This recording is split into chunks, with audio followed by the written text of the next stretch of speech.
Listen closely, my friends. Negative thinking doesn't destroy your life overnight. It destroys it one thought at a time, so quietly that most people never realize it's happening.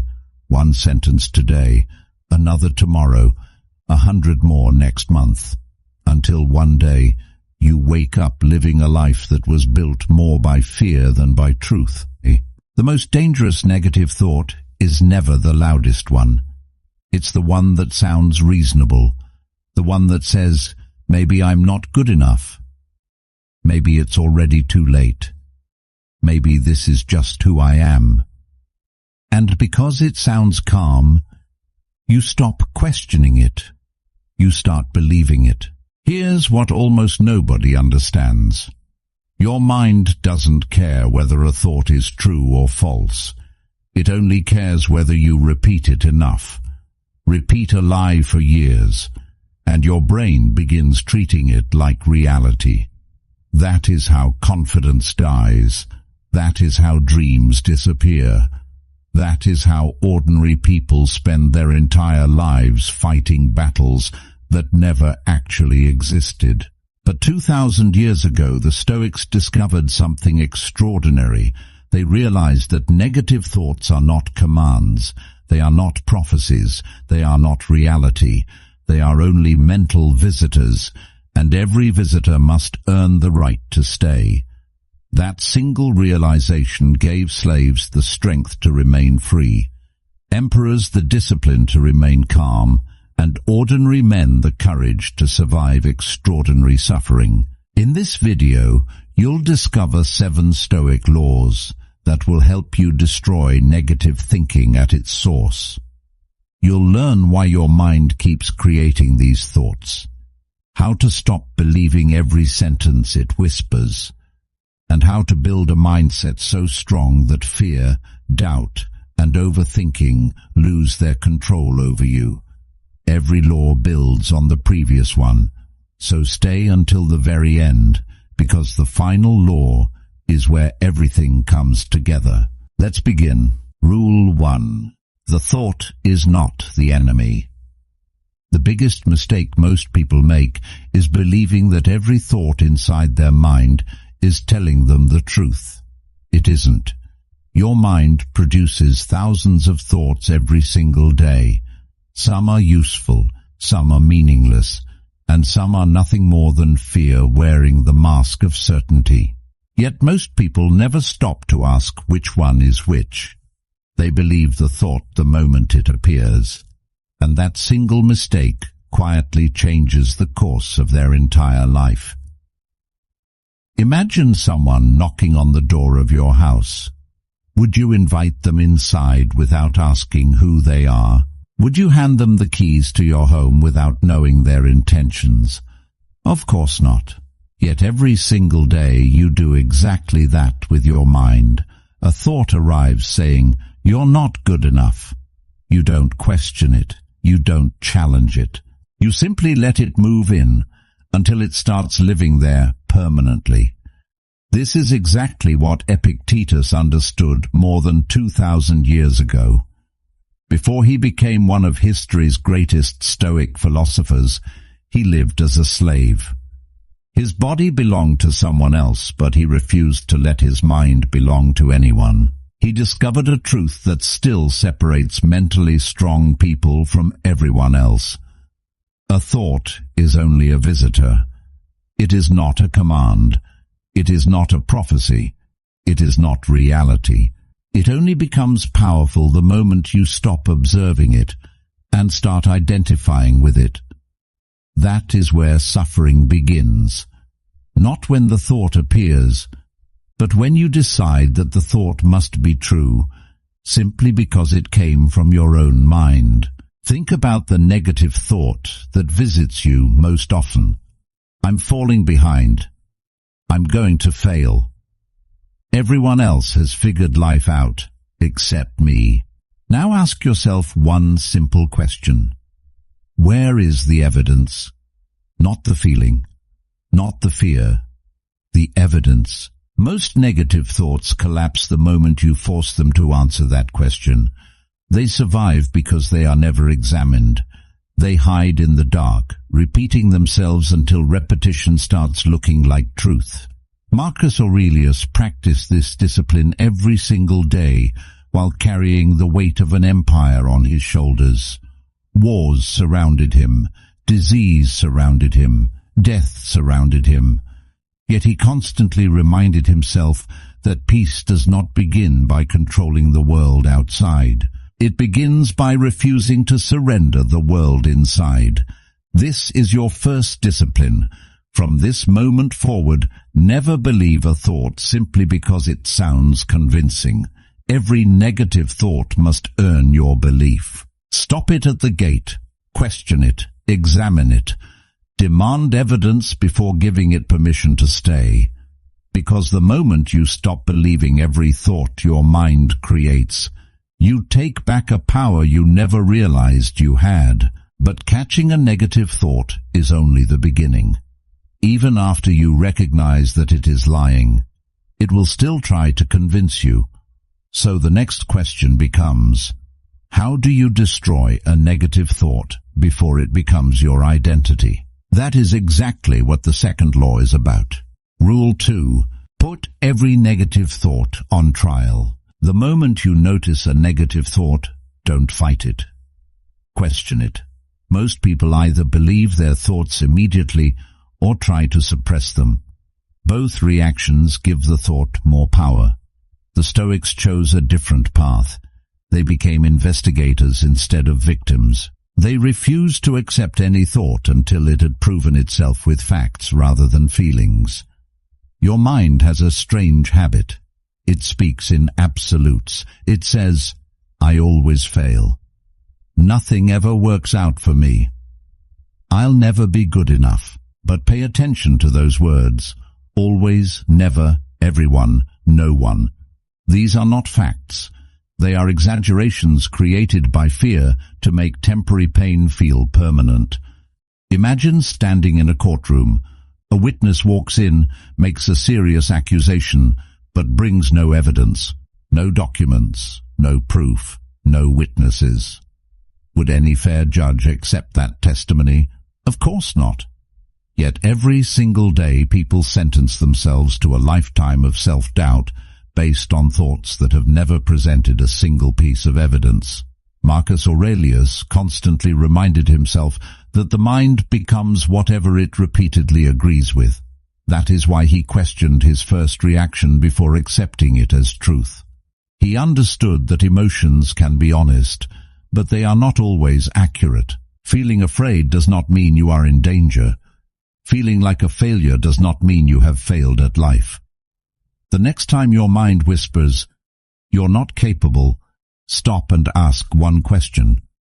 What evidence supports this? Then ask an even more powerful question. What evidence proves the opposite? You will often discover moments you forgot, challenges you overcame, victories you never gave yourself credit for. Your negative mind remembers every mistake, but conveniently forgets every success. That is why you must train yourself to remember the whole truth instead of only the painful parts. The Stoics never taught people to lie to themselves with fake positivity. They taught something far more powerful. Replace exaggeration with accuracy. Instead of saying, "I always fail," say, "I failed this time, but I've succeeded before." Instead of saying, "I'm not strong enough," say, "I haven't mastered this yet." Truth weakens fear, because fear survives by distorting reality. From today onward, every negative thought must face the same trial. Bring your evidence. Prove your claim. If it cannot survive your questions, it does not deserve your belief. And the more often you practice this discipline, the quieter that negative voice becomes, until one day it no longer controls your decisions. But even after you stop believing negative thoughts, one dangerous question still remains. Where do those thoughts keep coming from in the first place? That is exactly what the third law will reveal. Rule 3. Guard what enters your mind. Every negative thought has a beginning. It doesn't appear out of nowhere. It is planted, watered, and repeated until one day it feels like your own belief. Long before a negative thought becomes your identity, it first enters your mind as something small, a conversation, a memory, a comparison, a headline, a criticism, or a single careless sentence. What you repeatedly allow into your mind eventually decides what comes out of it. Most people spend hours protecting their money, their reputation, and their homes. Yet they leave the door of their mind completely unguarded. They consume endless negativity, compare their lives to carefully edited versions of strangers, replay old failures before going to sleep, and surround themselves with voices that constantly remind them of what they lack. Then they wonder why peace feels impossible to find. The Stoics understood a truth that modern life makes incredibly easy to forget. Your mind cannot grow strong if you keep feeding it weakness. Just as the body becomes a reflection of what it repeatedly consumes, the mind becomes a reflection of the ideas, conversations, and emotions it absorbs every single day. Every piece of mental food either strengthens your character or quietly weakens it. Ask yourself an uncomfortable question. What has your mind been consuming lately? Have you been feeding it fear disguised as entertainment, comparison disguised as motivation, negativity disguised as realism? If the answer is yes, then don't be surprised when your inner voice begins speaking the same language. Your thoughts are often nothing more than echoes of what you repeatedly expose yourself to. Musonius Rufus, one of the greatest Stoic teachers, believed that the quality of your life is determined by the quality of what you practice daily. He knew that discipline isn't built during extraordinary moments. It is built through ordinary choices, repeated over and over again. Every day you are training your mind, whether you realize it or not. Imagine planting poisonous seeds in a garden every morning. Would you expect flowers to bloom? Of course not. Then why expect confidence to grow while your mind is constantly watered with doubt, resentment, fear, and endless comparison? The harvest can never be different from the seeds you choose to plant. Your thoughts tomorrow are being planted by the habits you repeat today. This is why mentally strong people become extremely selective. They protect what they read. They protect what they watch. They protect who they spend time with. Most importantly, they protect the conversations they have with themselves. They understand that every repeated message becomes another brick in the foundation of their character. Brick by brick, day after day, they build a mind that no longer collapses under pressure. From this moment on, become the gatekeeper of your own mind. If something repeatedly fills you with fear without making you wiser, question it. If someone constantly feeds your doubts instead of your growth, create distance. If your own inner voice keeps repeating the same destructive story, stop giving it an audience. Every thought you entertain is casting a vote for the person you will eventually become. But even after you guard your mind, another challenge remains. Life will still bring pain. People will still disappoint you. Plans will still fall apart. You cannot control everything that happens to you. The question is, how do you remain unshaken when life refuses to go your way? That is the lesson hidden inside the fourth law. Rule 4. Stop fighting what you cannot control.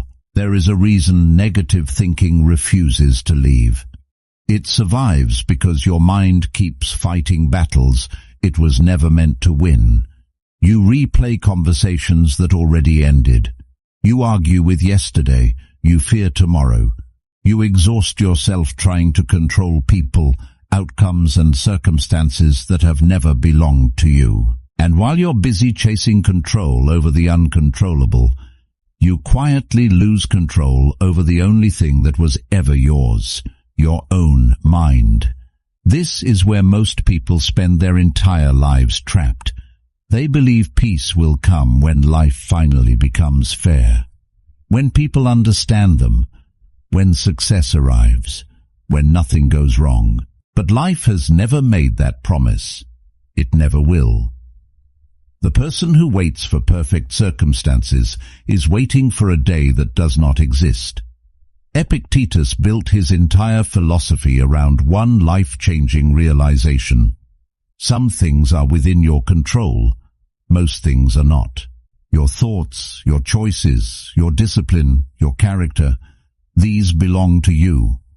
Other people's opinions, unexpected failures, betrayal, illness, time, and the future, they never did.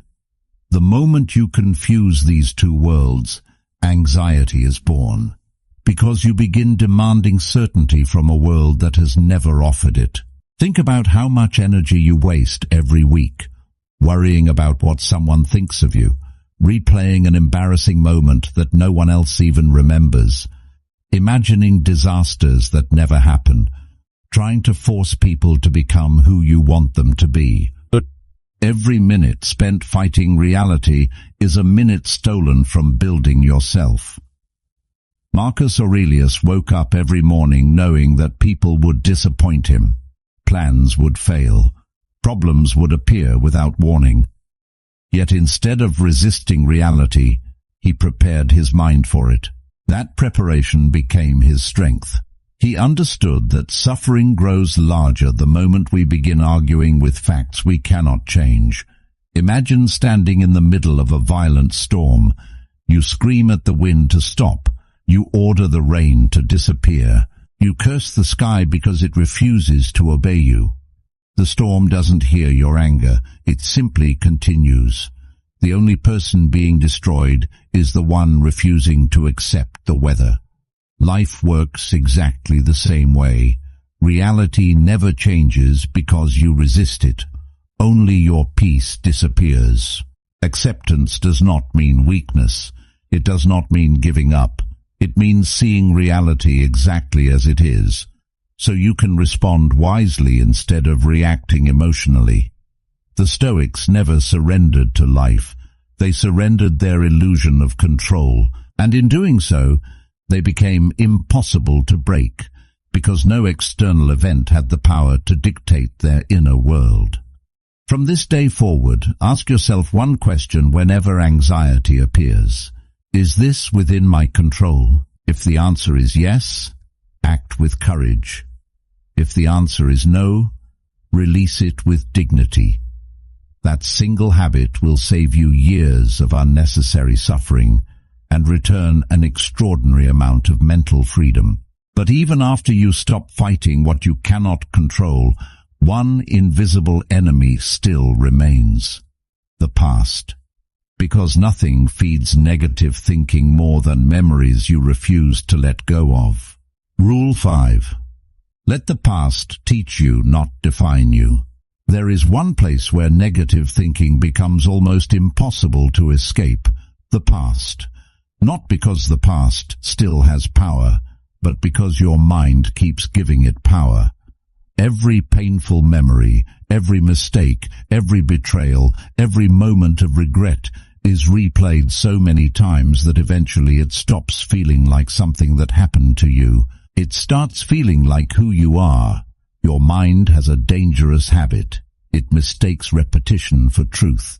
The more often you replay your worst moments, the more your brain begins to believe those moments represent your entire life. One failure becomes, "I'm a failure." One rejection becomes, "Nobody will ever choose me." One broken relationship becomes, "I'll never be loved again." A single chapter slowly rewrites the entire story. This is why so many people remain prisoners of events that ended years ago. The people who hurt them have moved on. The opportunity they lost has already disappeared. The mistake has finished teaching its lesson. But inside their own mind, they continue serving a life sentence for a crime that no longer exists. Every morning begins with yesterday.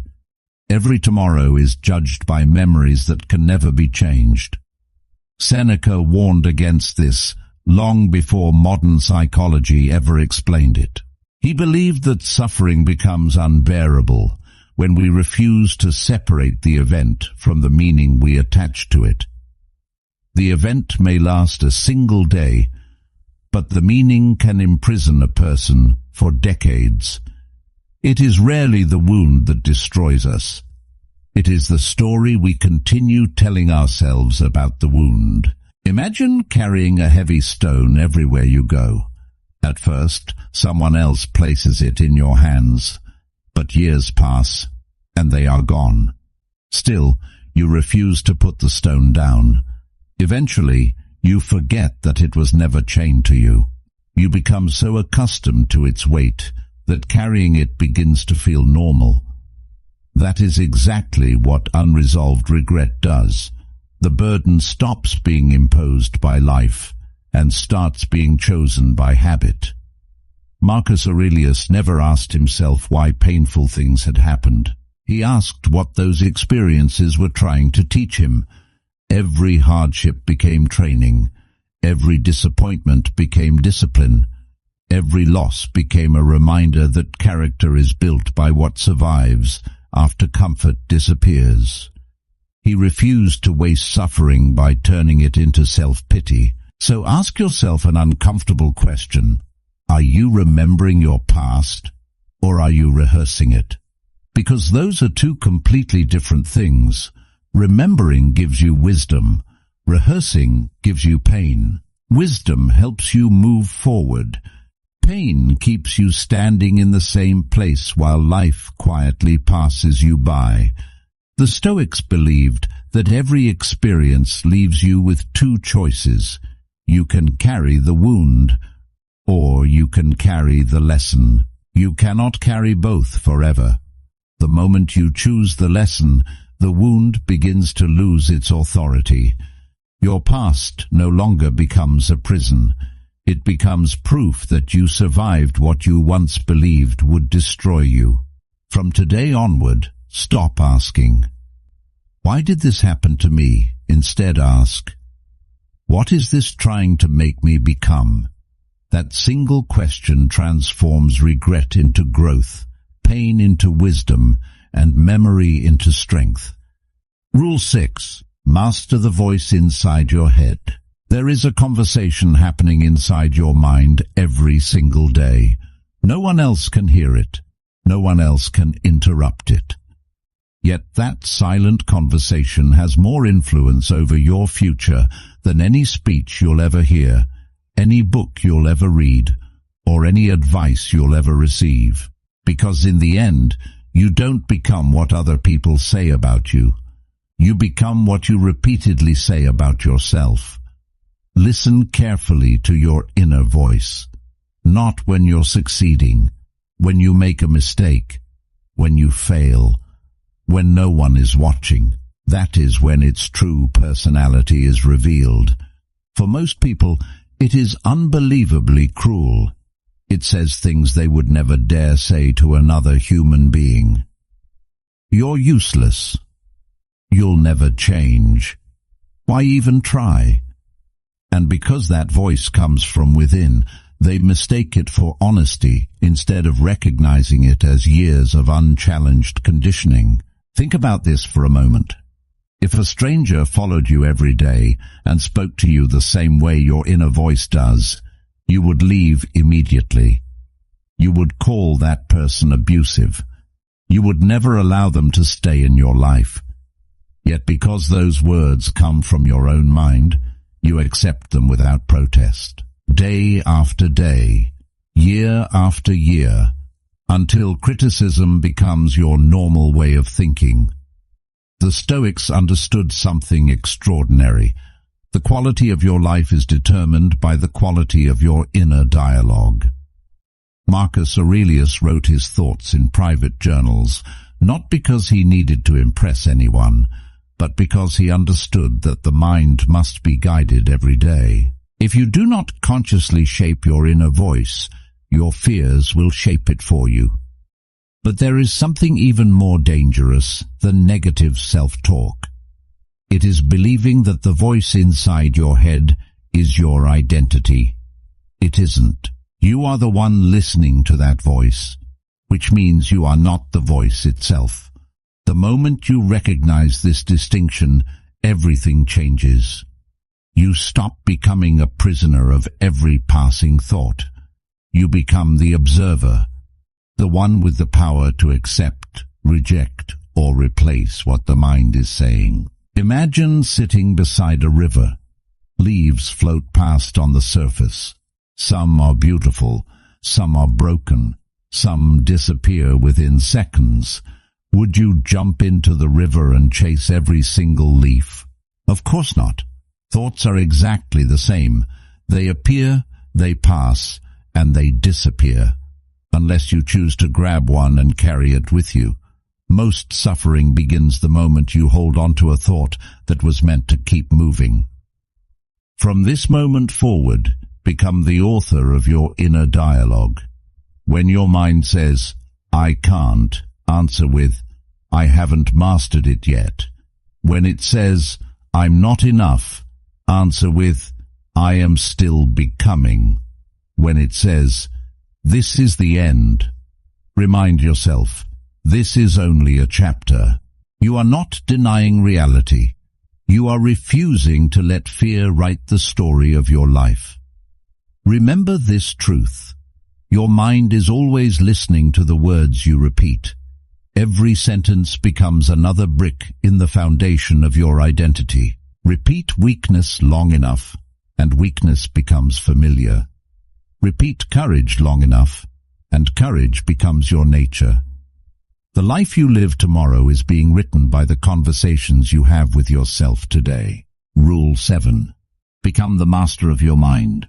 There comes a moment when negative thinking loses its power, not because life suddenly becomes easier, not because pain disappears, not because every problem is solved. It loses its power because you are no longer the same person who once believed every fearful thought.